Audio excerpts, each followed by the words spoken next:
Pasha, what's going on, buddy? Long time up, Brian? coming. Yeah, it's been a long time coming. I'm excited to be here. Man, I'm excited to have you, man. I had to throw all the chips on the table to be able to get you. So that is a poker pun. That's where we're starting, buddy. That's where we're starting. So I told you. All right, yeah, that's good. That's a good place to start. I told you, Let's man. go. So Pasha's been making the rounds. He's one of my buddies here in Go Abundance, and I think we've met in passing a couple of times, but we haven't been able to get deep into the weeds. And I've seen you making the podcast rounds, and I've seen your podcast titles pop up, and then I'm a copywriter, so I'm always like, ooh, that one's punchy, that one's punchy.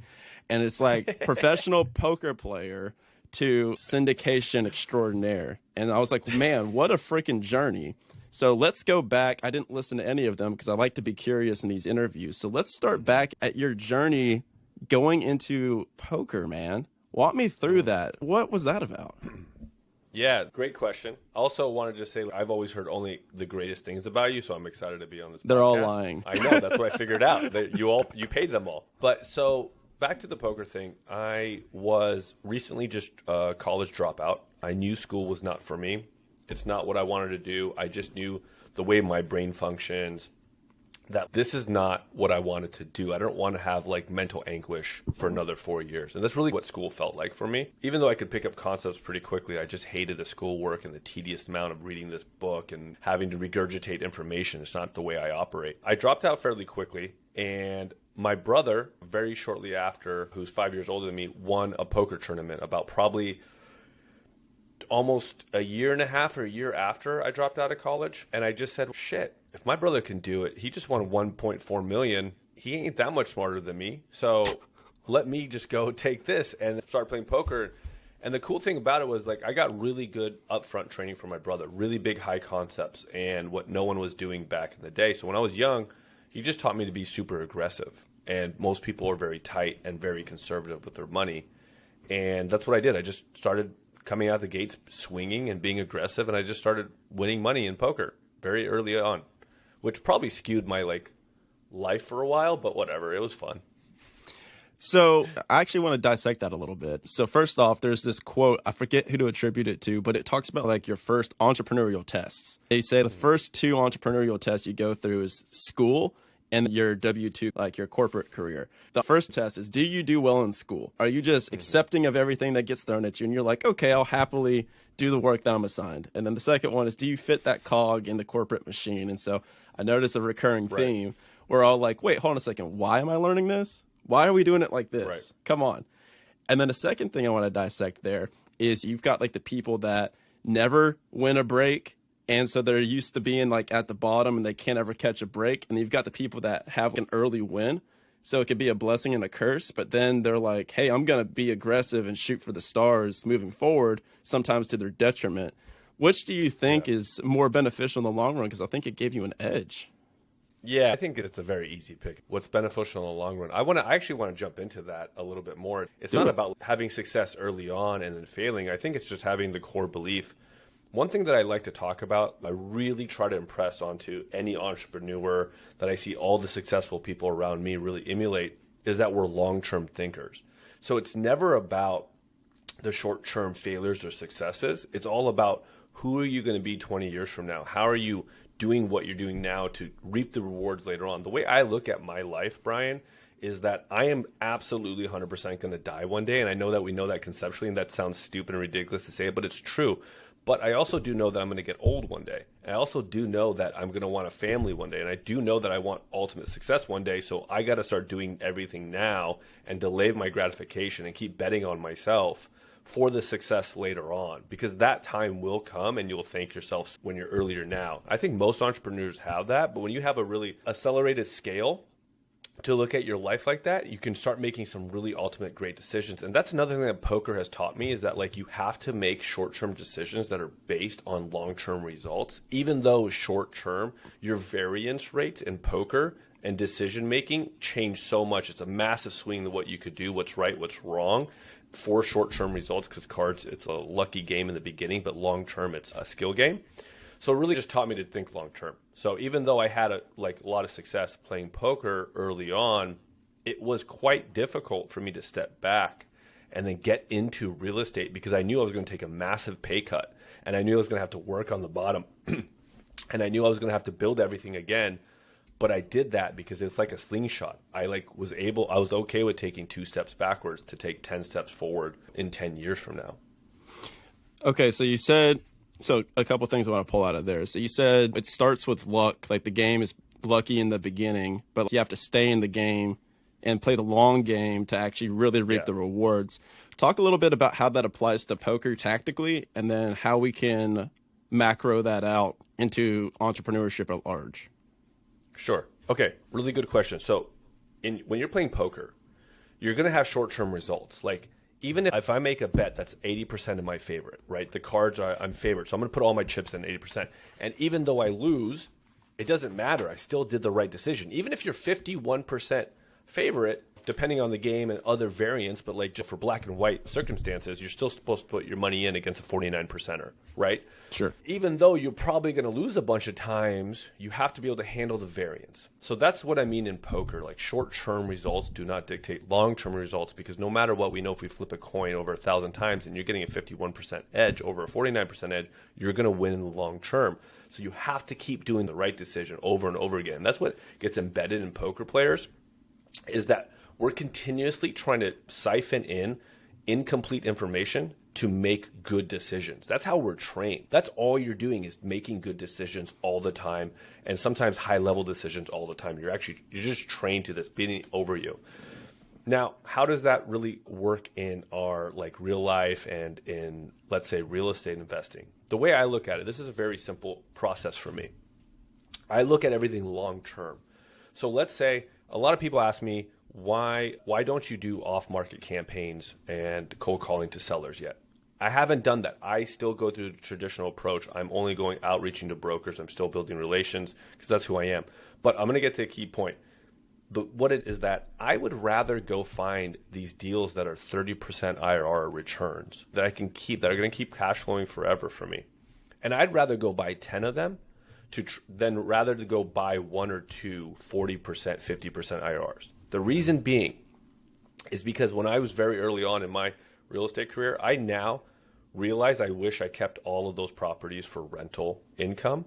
And so I'm just trying to get my hands on as many assets as I can. Now, to extrapolate the main point that I took from all of that, it's just a game of controlling the odds in your favor, right? Just making sure the pendulum ever so slightly swings more so in your favor through each calculated. Just like the casino at the roulette table, they're going to put the 0 and the 00 to make sure that they have that 51% or 52% edge over you. And then in the macro, just finding that edge and finding that 2% variance that you say, or margin, that's going to add up to a fortune and billions of dollars for the casino. That's why I like entrepreneurship. Outside of corporate America, because corporate America, there's a couple of different levers that you can pull that are controllable to stack the odds in your favor and decrease your odds of that promotion, to increase your odds of that salary increase, that raise. Entrepreneurship, when we're talking about from a betting perspective, yes, there's way more downside because you could go to 0 or worse, debt, but also you have way more control over levers to pull to increase your odds of success in investing in business and everything. Throughout your journey, you've been through a couple of different operations that we'll get into in a second. What are some of the telltale, macro levers that you've seen in your entrepreneurship journey that you can pull to make sure that you're going to be one of the people with the edge over the majority that fail this game? Yeah, so this is a great question as well. My outlook is, and it came from poker as well, is I go where there's less competition. My brother's a very famous poker player. He's one of the winningest poker players in the world. And so he always got recognized. And he always wanted these big names and play against big names. I never gave a shit about that. I just cared about cash games. I cared about where there's less competition. I cared about where I have an advantage, because I am not the best poker player. I am not that good of a poker player, but I was able to get into games. I would go to the casinos and only play the good games, and I would just seek out these different games where the players were just worse than me. It's a very simple model. Yeah. And that's how I've always looked at my career and my life. Where can I go where there's less competition? When I first started flipping homes, I quickly found myself very attracted to buying the properties that were a quarter burnt down, that they had hoarders living in there, that the ones that the people don't want to touch. Because what I figured out early on in my real estate career is that the more problems that you solve, the more headaches you have problem solving, the more you get rewarded. That's what happened with my development career as well, too. I didn't really know much about development, but I knew there was less competition. There's higher reward there. I did that as well. And then that's what also led me into mobile home parks. And like I'm operating a niche within a niche at this point. And I'll always do that. That's my investment thesis. I have numbers I want to hit, and I will always go where there's less competition, always. Yeah, and I love that because there's the book Blue Ocean Strategy that some people really like.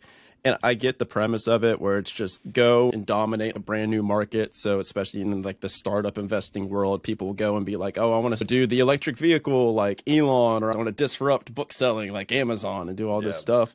But how you're doing it, like the premise is the Blue Ocean Strategy. But really, I see you just going, you're not really playing a game of how can I create a brand new market? You're playing a game of what part of the market has the weakest players. What table here has the weakest players as a collective pool that I can go down and I can kick their ass? Exactly what it is. That's spot on because that's the exact way that I ever did really anything in poker as well. Do you have any broad scale advice to give to people that are early in the journey about how to identify these tables to sit at in these markets that are ripe for this? And that's obviously the multi-billion-dollar question of entrepreneurship, right? But do you have any kind of best practices you could recommend? Yeah, it's super simple. When someone brings an investment to you or an investment thesis or something in conversation, and that person seems like they know what they're doing and they don't seem shady, go and research it. Go research that space, right? Like I only really understood mobile home parks because I heard it enough and I said, okay, I really got to understand what this mobile home park game is. I know people are making money in it. A lot of people that I trust are in it. Let me just explore this. And including what I really liked about it is that there's a big stigma around mobile home parks. If there's usually an emotional stigma or an emotional blockade to something, there's maybe some potential there to go and explore. And and that's what the entrepreneurship is all about, is figuring that out and solving those headaches and then getting rewarded for it.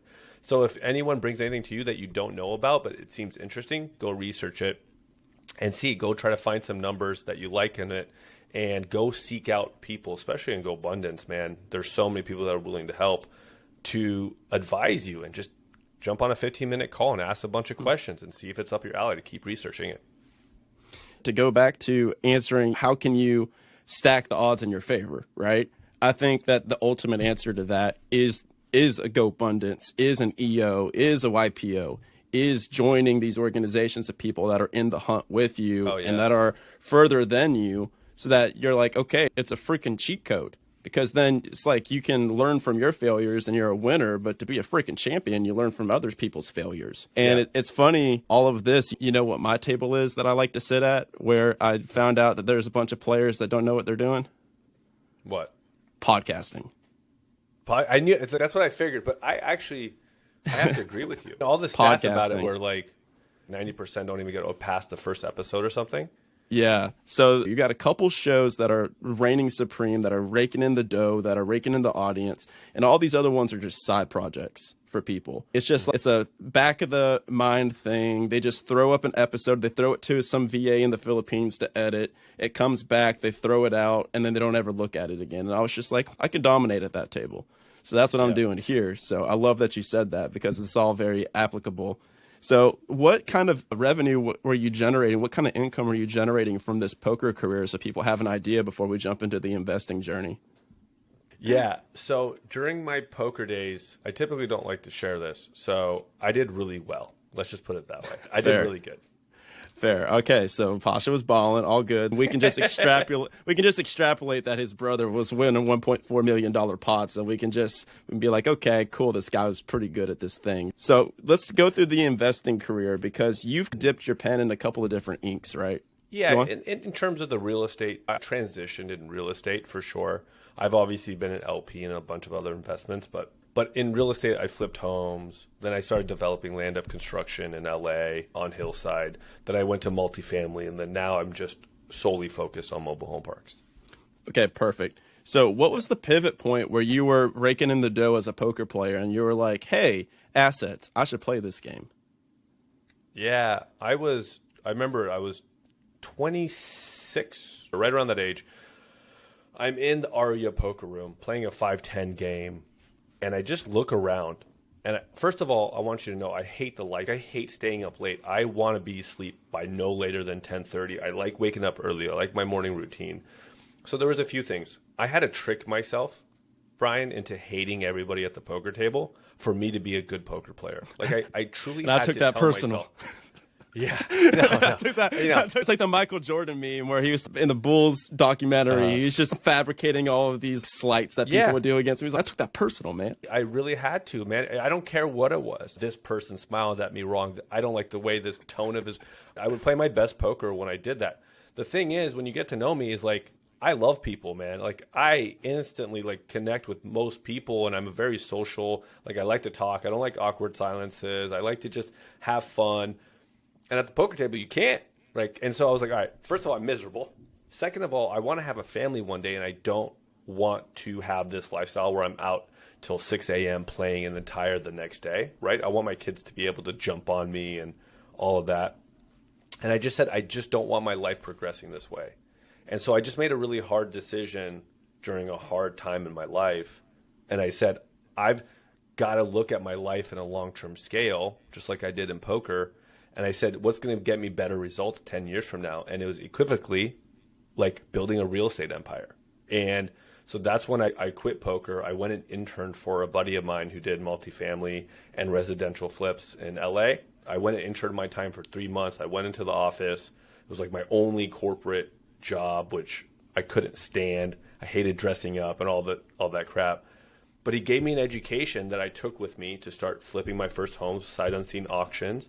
I had all the tools, and I went back to Vegas and started my business from there. And then luckily at that time as well, I'd play a little bit of poker. Funny story, my wife actually made me get a job when we got back together. She wanted to know I was serious about life, and she didn't think poker was serious about life, even though I was doing pretty damn good at poker. And so I got a job at Aria Valet for 8 months because of it. And I started building my real estate empire as I was doing that job, playing poker, and I was just hustling to make money. And I just built up my flips. So 2 questions. One is, how did you identify that mentor to go intern for and make sure that was the right fit and that was something that you wanted to do? And then the second question, follow up, is walk me through the process of swallowing your pride and battling ego there, from going to be a high rolling poker star to where you're like, okay, I'm going to go valet for 8 months and be this guy's desk jockey for 3 months to learn and figure out this brand new life, because that's a huge pivot. First, I wouldn't say that I was high rolling, but I was doing well. That's something a high roller would say, man. Okay, keep going. Yeah. We are comfortable. Yeah. All right. And then my brother had a really good friend, and we were friends. We had lunch a few times, and I had dinner with his family. And he was just a guy that, I want to emulate in life just because of how loving and warm and compassionate he is. And then secondly, the business that he's built. He's been in the game for 25 years, and he's built out this huge business for multifamily and been syndicating for 20 plus years. And I asked my brother, I was like, hey, can you ask him, can I please come and intern for him? Even though we were close, I just wanted to come for my brother. My brother convinced him, or not convinced him. I think he just naturally said yes. And the guy was so awesome. He put me up in an apartment. He furnished it for me for the 3 months. And I just went in his office, and I always would try to learn and add value as much as I can. Every week he'd have a meeting with me to go over everything I learned that week and fine tune things and what to look for and what not to look for and how to do things. And so I just emulated someone I wanted to be. He's now even become a closer mentor to mine, and I see him all the time, and I thank him every day for starting me this path. So I'm going to make the assumption that he's a fantastic father too. Oh, he's incredible. He has 4 kids that are just the most humble, down-to-earth, amazing kids ever. Their whole life is something that me and my wife always want to emulate. And there's a point that I asked that because people ask, Brian, how do I find a mentor? How do I find a mentor? And I tell them that they're putting the cart before the horse, because I think that you need to really figure out who the hell do you want to become before you find the person that emulates that, because people are trying to emulate something that's an idea that they don't even have fully formulated yet. So that's why I wanted to hit on that and really drive the point home that not only were you looking for a multifamily guy or like a guy that was in real estate that was successful, but he was also warm and compassionate, and he was a great father, and he ran his business and his lifestyle design in the way that you wanted to become. So you did the freaking work first, and then that's how you knew it was a hell yes home run. Yeah, and that's always huge. Easier. Yeah, it's always easier to know exactly what you want and then work yourself backwards. I love that, man. I love that. So what happens next? So you go through, so talk through that. It was a transition, right? To be able to go from that to that, and then you were having to swallow a little bit of pride, and there was I'm sure some turmoil in that transition point, because whenever we're going from version A to version B, there's some friction there. Walk us through it. Yeah, I think the biggest friction, I don't have any internal turmoil. One thing you'll get to know me was like when I make a decision, everything becomes really easy, right? Let's talk about this previous point. A lot of times I talk to people and they're like, hey, what should I do? Should I do this? What do you think about this? I said, and typically my question is always this verbatim, do you know what you want 10 years from now? And when people are making big decisions, it's because they don't have any idea of what they want. They don't have a crystal clear vision of what they want 10 years from now, because it's so easy to make big decisions when you know exactly what you want out of life, what you want to create. And so the option from poker player to real estate professional or investor, the part was really difficult is I was still spending money as if I was making it. And so when you guilty. Yeah. So when you're making money in poker, it's easy come, it's easy go, whatever, here, this, sure, whatever. But when you're starting a career in a business, man, every dollar counts. And my first flip, I made $5,000. That's something I would typically, or $3,000. That's something I would typically do, win or lose pretty easily a night. But it never deterred me. And it was just like a motivation. I loved it. I caught the bug and I kept going. That was the biggest transition. Was I was making all this money, but you know what? I was so steered by my passion and by my decision and where I wanted to be that it was so much fun to me. My wife always makes fun of me because there was like a good 2-year period where, I'm not kidding you, I checked my credit score like twice a day. Yep. But as a poker player, I thought I'd buy everything cash, everything. I always thought that. Like I was just this young, naive kid that just thought everything would buy cash. So my credit score was like 520. So I had to build it back up. Bad. Yeah, it was pretty shitty. And luckily now I can say I want to brag on myself. It's 830 now, which I'm really happy about. Oh my God. Yeah, which is sick. But I was obsessive, man. I was obsessive. I just became really obsessive about what I want to do. So the transition wasn't hard. It was realizing that real life money was actually really hard to make. And that's the biggest thing about poker, man, is like poker can keep you at this level, right, where you're making more than like high paying jobs. But like for the way I was built and what I was doing, I was never going to, it's not sustainable. I'm never going to crack like a multi-millionaire. I might become a millionaire at some point, but I'm not going to crack multi-million. I'm not going to crack 100 million. I'm not going to even get close to building something where I could just do whatever I want. And so that's when I realized, hey, I'd rather go build something bigger than myself. Yeah, and it's like you're just driving a sports car and you're just pedal to the floor and you're just redlining the thing. And it's fun when you're in a freaking Ferrari and you're going 100 down the interstate, but like how long until you run out of gas? How long until the engine kind of starts breaking down? No, you can't just keep operating at that level of friction. What levers did you pull to change your environment, man? I remember when I was 25 and I didn't read any books at that time. I didn't really have any personal development. But I remember looking around and taking evaluation of all my friends. They're not good influences. They're these people that are just takers. And I remember calling all of my friends, which weren't that many. There was like 7 of them at that time. And I just said, hey, you know what? I'm breaking up with you, basically. I had a friend breakup. I just said, listen, I want to go a different trajectory in my life. I don't think we can be friends. I'm really sorry. I enjoyed the good times that we had, but I'll always be cordial with you, but I just don't want to be friends anymore. So I apologize. I actually did that. And it was one of the greatest decisions of my life. And so when I moved to Vegas, I really didn't have many friends. I had my family. I don't really have many friends there. At the same time, when I was transitioning from poker into real estate, I did an emotional intelligence course. And I really loved the environment. I really came unlocked. And so I knew I wanted to surround myself with other like-minded people in personal development, people who were on the same trajectory as me. And I really built my friendship group from this, at least when I lived in Vegas, out of this core group of personal development junkies, and really wanted to fast track our results in life. And those are people who I befriended. My wife luckily was the same exact person as I was, then personal development junkie. Even we went to a Tony Robbins UPW, and we hadn't taken a honeymoon yet. This is my wife, and I just remember saying, this is why I'm so glad I married you. She ran up to me, and she's, can we, for our honeymoon, do the Fiji Life and Wealth Mastery? Thank God I married the right woman. And so get ready, we're about to have another kid. Come on. Yeah, correct. Peak state, baby. Vague state for sure. Yeah, it was great, man. I enjoyed it. And so I really developed my friendships within that community. And then obviously things evolve. Some fall off and some stay with you. And that's really what happened. But I never kept my poker friends because of the degenerative lifestyle. Yep. And I am not attracted to in friendships where people keep making the same mistakes over and over again. I am like the biggest supporter of my friends, but I am the first one to say, this is a pattern and that you're going to abruptly end the pattern now, and I'll support you for that. But don't keep coming to me with the same problem. I'm not that guy. I just had that conversation with a friend of mine who's like going through this breakup, not breakup thing. And he's called me 3 times in the last like 2 weeks lately. And I had to tell him, I said, listen, I'm always going to be here for you, but only call me from now on about your relationship. Only if you're making a really hard decision, and then I'll support you then. Yeah, I'm not here to babysit you emotionally here. And my time is valuable. I love my friends, but also at the same time, grow up. Yeah, no, it's hilarious to think about it. It's a heavy subject, and that's why I ask about it, because I went through it too, and nobody talks about it. They just act like it's the easiest thing, but I think it's the hardest thing in this journey. Killing off parts of you, killing parts of your ego, killing off old relationships. I'm doing that right now. I'm moving from Atlanta to Austin, Texas, because I just got out of a long-term relationship. I just got done traveling around the world. I came back, and I'm like, let's do an inventory here. Let's do an audit.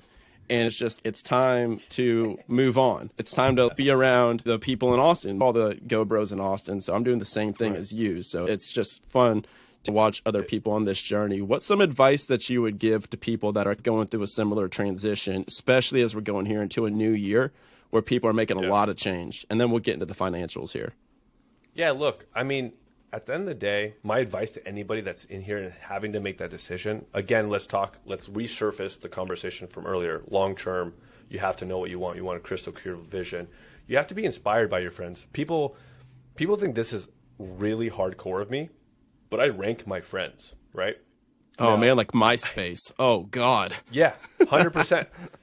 And that was brutal, by the way, publicly. I loved it. By the way, I loved it. I think I loved it so much because it's instant feedback, right? It truly is. And if you're in an entrepreneurial role, you have to get feedback. If you can't get feedback, you're just screwed. You're going to keep making the same mistakes over and over again. So I love the instant feedback. So I rank my friends. Now, I'm not saying don't be as cutthroat as I am, but what happens is you start to decipher very easily what's really important to you in a friendship. And that's what you seek, right? And then so I would really figure out what you want in your friendships, right? Just taking a step backwards and really getting in with yourself and maybe journaling to see what attracts you to people and who you want to be around. So when you can identify those traits in a friend, go and seek a friendship and go tell that person, I would like to be friends. Be authentic. Yeah. But there's also a key point to that. You have to be the guy or the girl that's like worth that. You have to be that person to seek that person. I think a lot of people forget to do that part. Exactly, 100%. And then there's other key components there is that you have to understand that life is one long continuum, and people will come and go into your life. And people will come and be part of your journey forever. They'll be lifelong friends. People will come in for 10, 20 years, and that's awesome. Some people will be in for 5 years. Some people will be in for 6 months. And you have to understand that life is just this crazy continuum. But I promise you, if you're whole and you like love yourself, you're going to find other people who can be around you, who you can share the love with. There's just so much of abundance of love, and people are so generally good at their core.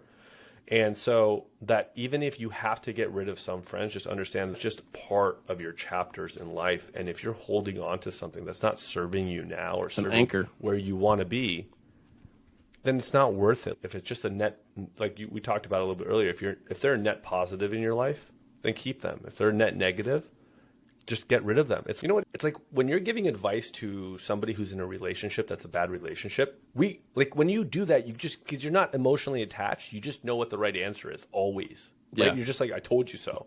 It's just, we're never wrong when we're emotionally detached from the relationship. Yeah. And so you have to learn how to be able to unattach yourself and detach yourself from the emotions and understand it logically if they're going to serve good or bad. I'm not saying give up on love and trying to help and support people. You should always do that. You should always know that you tried to help them in whatever way. But if they're not serving you, like, another person will fill up that void that you're about to get rid of, I promise. Yeah, and I like the analogy of the minivan. You've got this minivan of life, and you've got all these different seats and rows in this minivan. And some of these people may be friends from college or people that would take a freaking bullet for you. And you're like, hey, I'm not killing the relationship, and I'm killing my availability to it. Yeah. So it's just like they're not sitting they're not sitting in the front seat of the van with you, controlling the directions, controlling the music that you're listening to. Like, they're sitting in the back. And sometimes it has to be family members too. But walking through your journey, walk us through at a macro level again. So you were flipping houses. Walk us the kind of the transition of businesses, and we'll dissect them a little bit here over the next 10 minutes and then wrap up. Sure. Yeah, at a very high level on the flips, I was making about 20% margin on it net on all my properties. And it was a high turnover margin for me. It was high turnover. I can typically buy these things at auctions and have them sold within the 3-month period. Las Vegas changed its laws around where you couldn't even really sell or list it technically until the 91st day for some reason after the financial crash happened. So that kind of delayed it. And then there was some other stupid law that they put in that, like, every house went from being able to be sold within 3 months on a very systemized way to at least 5 or 6 months every home now. And that just kind of completely killed my margin. So the Los Angeles move was good for that reason. When I moved to Los Angeles, I flipped one home here, and I quickly realized that I was such a small fish in a huge pond. And for every deal that I was going after, even though we were trying to go all cash, and I was like, in Vegas, when you're all cash, man, you're on top of the litter, right? Here in Los Angeles, everybody was all cash. And these were guys that were massively wealthier than me, right? And so they kept asking for proof of funds, and I kept having to ask my friends who were richer than me, can you give me a proof of funds, please? And it was so competitive. And so when I was flipping that one home, though, I picked an area that was path of progression, and I knew that.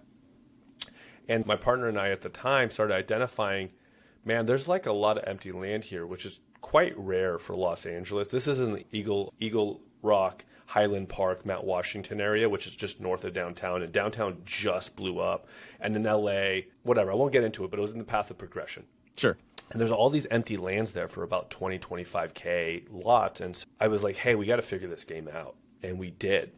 So what I did is I went and bought as much land as I could, knowing that everywhere around this area, you could not get anything like this or even something close to this. It was just so mind-boggling to me that this was still left in Los Angeles. And my thesis was correct. And in the 5 or 6 years that I was developing, I was just developing on this land. And that land now is easily worth $150K per lot that we bought. It's really exploded. Went from there, and I really decided that for my short-term goals and my long-term goals, I wanted to stop developing homes, because it's like feast or famine. The money was coming in, then you go and do other projects. And so I didn't really enjoy this up and down. Plus, just understanding how my brain works, it was torturous to wait 2 months for a decision from the LA County. It was torturous having to deal with these neighborhood councils. And so I don't like when a decision is held up for 2 weeks by the city and you're waiting for this. It drove me nuts. So I wanted to get something faster results because of my AD brain. Went into multifamily, wanted to build a passive income because I knew I wanted to be a father soon. When I did that, I bought some apartment complexes in Wichita, which was really fun because I went to go buy one house. So this is how my whole multifamily thing progressed. I went to go buy one house because I wanted to be in low-income housing, and I want to create these programs on low-income housing. That could be for another time. And so I went, and in Wichita, I had boots on the ground. I have a good family, friends that live there.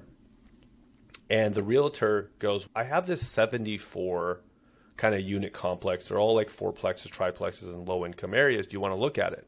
I said, yeah, absolutely. Send it my way. And I'm evaluating all these numbers. And mind you, I was only looking for one home.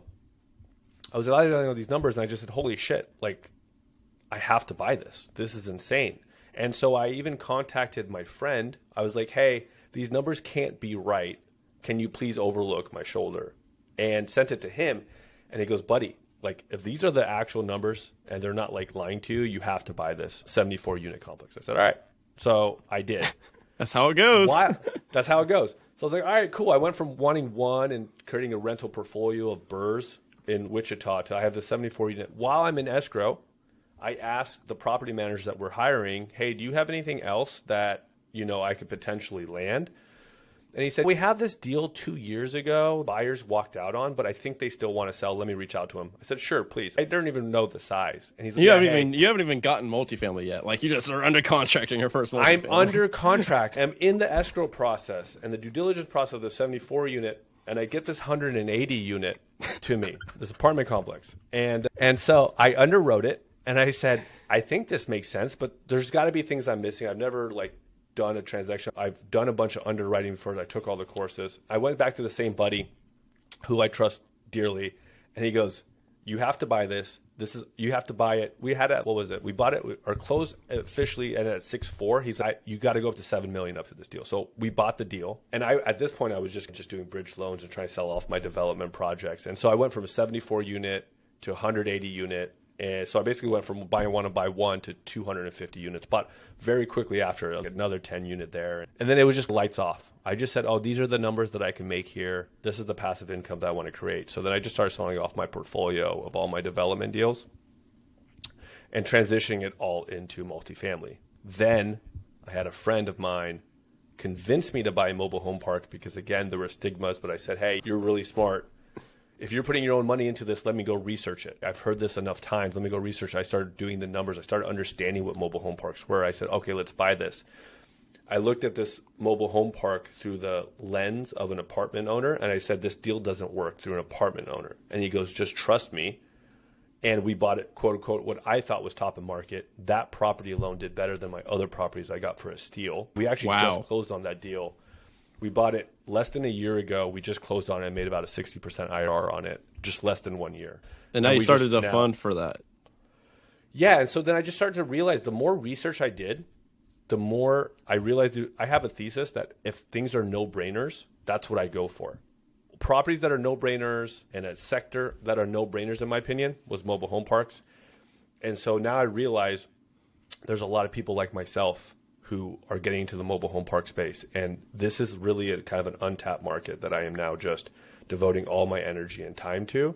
And we're having wins like this left and right because we are in secondary and tertiary markets. We're not messing with institutional money. We are not the Brandon Churners, but we are getting these little properties that are like 50 to 150 units in secondary and tertiary markets that have so much inefficiencies already going into them that we're able to just build a ton of equity in. Yeah.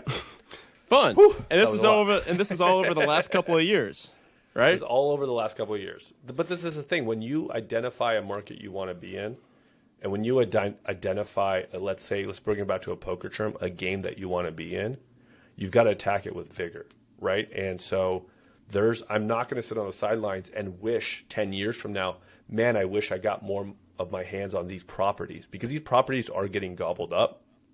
And so me and my team, we're scaling. And also to note, even though we're scaling, we're incredibly conservative, even compared to most operators out there for the mobile home park space. Just the way we identify the properties, the way we go in, the way we add in our margins to always beat our pro formas. But still, these properties will be gone in 5 years, in my opinion. Institutional money, people who are good operators like myself are coming into this space left and right. I wanted to attack it. Man. All right. Yeah, you put your chips on the table there, bro. Oh, my God. Yep. Yeah, so a quote that comes to mind, there was a guy that we had come speak at a GoBundance event. His name was Craig Valentine. I don't know if you were there for that one, but he was like a professional keynote speaker. And he's like, when it comes to speeches and speaking, you can't get ready, you have to stay ready. He goes, so if I get a speaking engagement next week, I already need to be on my game because then it's showtime. And so that's how I view your story, to where it was just like, you didn't go spend 30 months doing due diligence on multifamily and taking the courses, doing the masterminds, doing all this stuff. You're just like, okay, like I've got a friend that knows how to underwrite multifamily. I'm just going to ask, oh, hey, is this a good deal? I think it's a good deal. Let me double check. And you're like, okay, cool. I'm going to figure it out. So you were ready to go. You're like, okay, I'm taking this down. Let's figure this thing out. And that's how the game works. And most people don't realize that. They think that it's like this 1 unit, then 2 unit, then 4 unit the next year, then 8 unit the next year, but they don't understand compound returns and exponential returns like you did. Yeah, what I will say is this. Before I got into multifamily, for 2 years I studied multifamily. I went to seminars. I went to you were courses. Ready. I'm an always overly prepared kind of guy because I know what I want to do, and education is such at a forefront.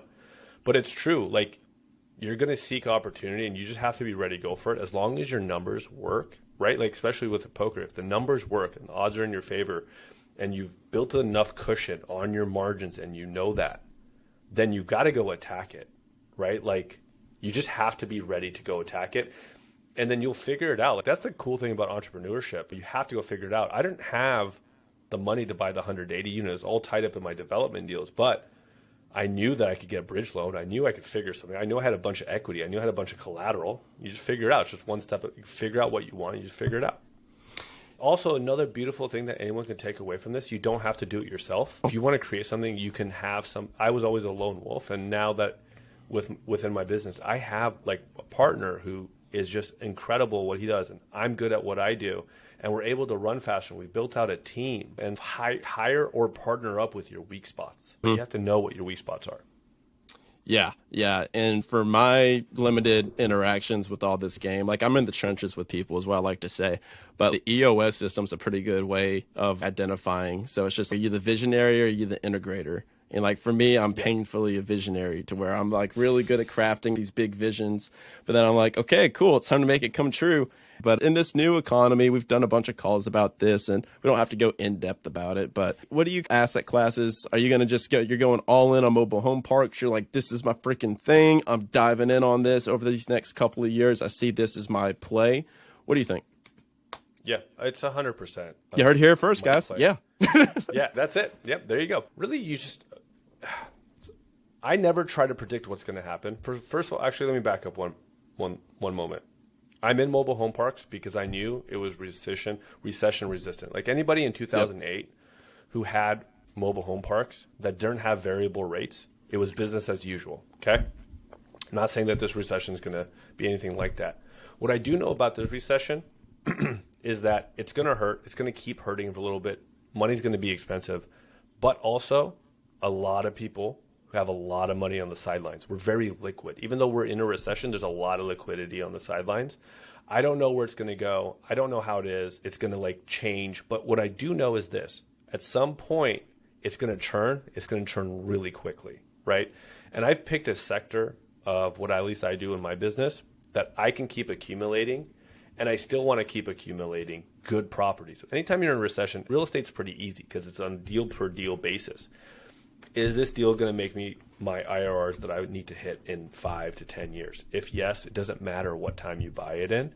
And so for us, all across our portfolio, we're still so under market rents that we're still going to keep making money. We're still about only 5% of household medium income for all of our markets, where the average is 32%. So in a recession, we actually see an increase and an uptick in demand.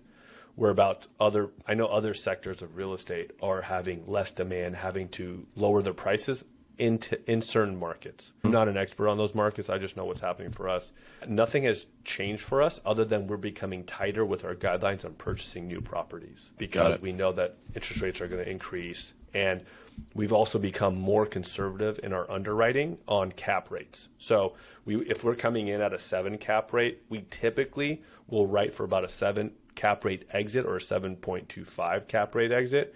And now we're increasing it to about an extra point or 1.5 in some cases, depending on markets. And that's on a 10-year exit. So we're being ultra conservative in our underwriting. Yeah, but then you can also look at the people that are hyper liquid, and you can look at the calls that we're having, and you can look at like the macro psychology of it. And it's just like when 2008, like you got like the 2000.com bubble, you got the 2008 real estate bubble. But it's just like in our circles, you see so many people that have made such generational wealth from the backside of 2008 to where they were just like on fire. So it's just like in the entrepreneurship communities, I feel like not only are people liquid, but the macro psychology is different around this time where everyone's just, okay, bring it on. I've been looking to find deals. Like, yeah, I've been waiting. Like, okay, bring it on. Macroeconomic crash. Let's go. I've been waiting. I've got 50 million on the sidelines. I think Berkshire Hathaway's got like a couple $100 billion sitting on the sidelines, and they're just ready to go. Hey, as long as they find a good deal, they're going to deploy it, right? Yep. And so also people learn lessons. Man, everyone that I know is like, I should have bought more in 2009, 2010, 2011. Those 2010, 2011 were the prime times to buy real estate. Everything was dirt cheap and everyone was going after it. So the psychology, like you mentioned, is that, hey, when things are down, go buy them. But right now, money's expensive. Things are getting a little tighter. Deals are harder to come by because sellers haven't come down. So I expect about 6 to 12 months, I think some sellers will come to realization that the market's completely different, and then we'll be able to find a lot of good deals. I think so too. All right, brother, where can people find you? Yeah, I think the easiest thing is if you're in GoBundance, you can reach out to me. I'm pretty easy to get connected with too. But if you're not, screw you. Yeah, true. No, you should join. I say that because I always love getting to know people and bonding with others. But if not, just go to evocapital.net. All my information is on there. We're actually revamping the website. Should launch in a few weeks. And then if you ever want to just jump on thing, you can just jump on there. If you're a potential investor, just put your information in, and we'll send you out some info. Perfect. Love it, brother. Appreciate you coming on, man. This is a freaking home run, just like we knew it would be. So I appreciate it. Appreciate you coming on, brother. This has been Brian and Pasha with the Action Academy podcast, signing off.